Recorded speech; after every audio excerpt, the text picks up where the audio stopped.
All right, the Celtics finally have a second-round opponent as the Cavs beat the Magic in Game 7 in Cleveland. To win the series, Cleveland will now travel to Boston on Tuesday. Quick turnaround to begin the Eastern Conference semifinals against the Celtics. Celtics and Cavs have played 3 times in the regular season. All 3 games won by the home team, and all 3 games decided by single digits. The only game in Cleveland, the Seas blew a you remember this game, 22-point fourth quarter lead. That was the one. I think it was Chris Forsberg who was counting, Gary Washburn. Forsberg was counting the dribbles from Jason Tatum. I think it was 19 dribbles there. Yeah, on the last shot. 19 dribbles to nowhere. Right. So now we got this opponent, Cavaliers, Celtics. How do you see this matchup playing out? This will be a challenge for the Celtics, but not a big one. I think that they have enough personnel. They're deep enough. Cleveland doesn't have much of a bench. They are Donovan Mitchell and kind of the rest of those guys. So I think they should slice through the Cavaliers if they do what they're supposed to.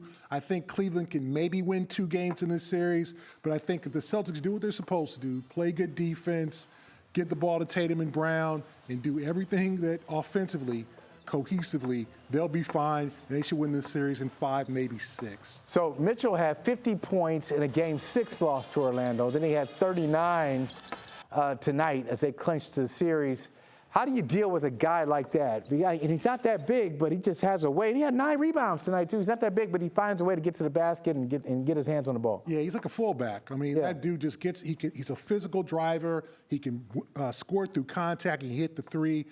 You got to either let him go and let the rest of the guys – remember, he scored all 18 points in the fourth quarter of their loss at Game 6. Like, nobody else did anything in that game. Right. And so Cleveland doesn't have a huge supporting cast. Darius Garland has his moments. Isaac Okoro's not a shooter. Max Strus is kind of inconsistent.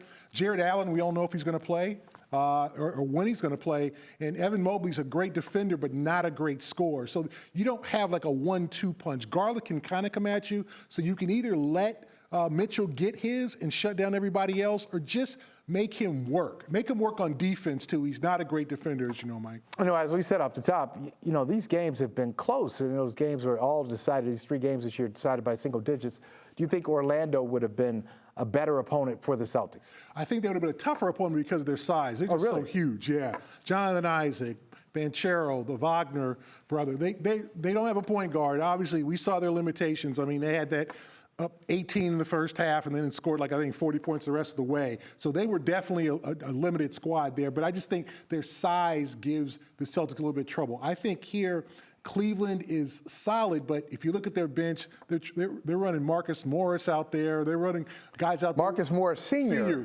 Senior, right?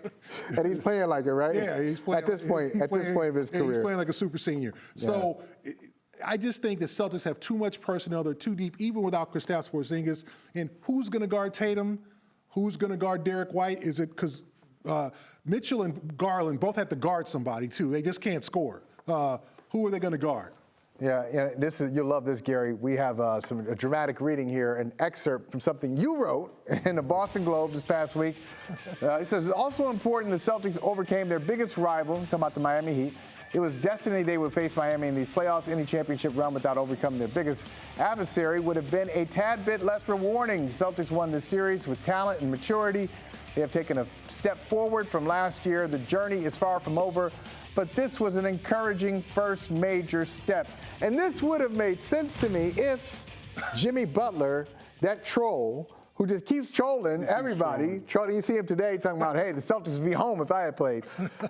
This would have made sense if Jimmy Butler's there. But do you still think it's the same Miami Heat with no Jimmy Butler, no Terry Rozier? Just psychologically. But you think they have some kind of... I thought, yeah. They still got that mojo even without? The Jedi mind trick. There's some PTSD there. Yeah. Eric Spoelstra, Caleb Martin, some of those guys who starred last year. So I think, and then Spoelstra threw multiple defenses at him. I mean, he threw everything. There's nothing the Celtics are going to see. They're going to see better personnel, right, Mike, but better different defenses, different game plans. They're not going to see as much variety in any series as they saw against Miami because Spoelstra was trying everything. You know, I looked at it as it's almost like a great sparring partner in boxing. You know, you have somebody, and you know, if they can knock you out, they don't, because, hey, that's not the plan. You're just supposed to get me ready. You're not supposed to knock me out. And that's what the Miami Heat were.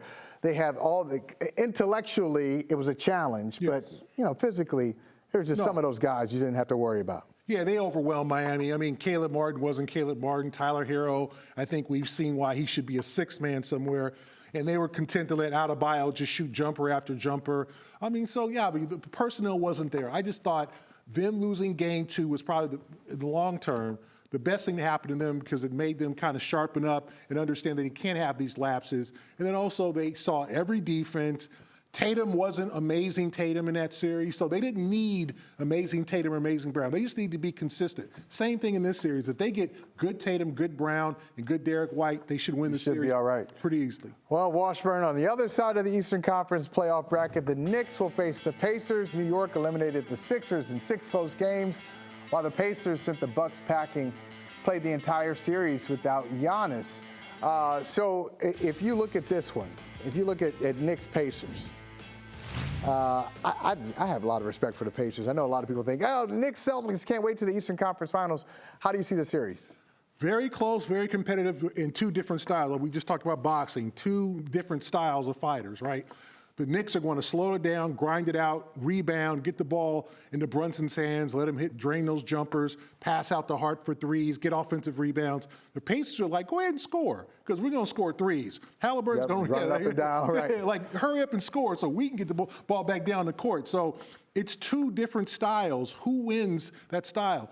Tibbs also, as we know, runs his guys kind of into the ground. Will fatigue play a factor in the series because they're going 7 deep in this series? They got a pretty decent bench, but Tibbs doesn't, trust a lot of those guys. So what happens when Indiana goes 9 deep with an athletic and young team against New York's veteran club that goes 7 deep? So it could be a battle of attrition. We'll see how long they last, and we'll see what happens if Indiana can play any defense to kind of contain Brunson. Probably not. They don't want to. It's no fun. They don't want to play defense. They just want to score. I want to get this before we get out of here. Over in the West, the T-Wolves won Game 1 over the Nuggets. Anthony Edwards, 43 points to lead Minnesota. I can't believe this kid is only 22, Gary. T-Wolves have now already flipped home court against the second-seeded Nuggets. And when they won their first-round series over the Suns, it was their first series win in 19 years. They hadn't won a series since KG was there. So we have automatically here just said, oh, yeah, Nuggets coming out of the West. Does anything you saw fast. Oh, change? A lot what I saw. So do you think – so who's the favorite to come out of the West? I think Minnesota. Minnesota over Denver? Best defensive team in the league. Wow. They're deeper.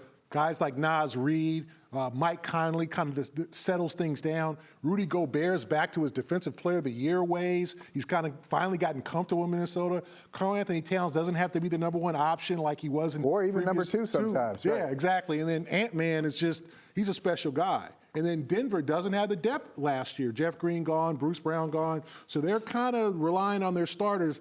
And something – I don't know if Jamal Murray's completely healthy. So this is going to be an interesting series. I think Minnesota pulls it out, and I do think they beat the winner, Oklahoma City, Dallas. See, I look at it from just an enjoyment standpoint. Where would I go? Where would I want to go in June? Denver? Minneapolis? Oklahoma City? Oklahoma City's out. Okay, Oklahoma City's out. Just from an enjoyment standpoint. Go get a good steak there. Where do you want to go? Where do you want to go? Denver or Minneapolis? Yeah, I like Minneapolis is cool in the summer. That's the problem. Yeah. It is very cool. But it's a nice city in the summer. Don't sleep on Minneapolis. Okay. Dallas, hey, I like Dallas too. Okay. But there ain't no LAs in this equation. No, why couldn't the Clippers come through? Why couldn't? Or the Lakers. Why couldn't they step up? Or the Warriors. No San Francisco. Oh, no, it's too bad. All right, Celtics host the Cavs in Game 1. Thank you, Gary.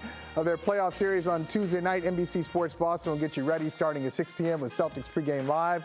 It's presented by TD Bank. And remember, you can stream our coverage of the Celtics on the NBC Sports app and NBCSportsBoston.com. The Boston Celtics live stream is presented by Nissan. And Nissan, we make cars that thrill. Experience that thrill for yourself today. Shop NissanUSA.com.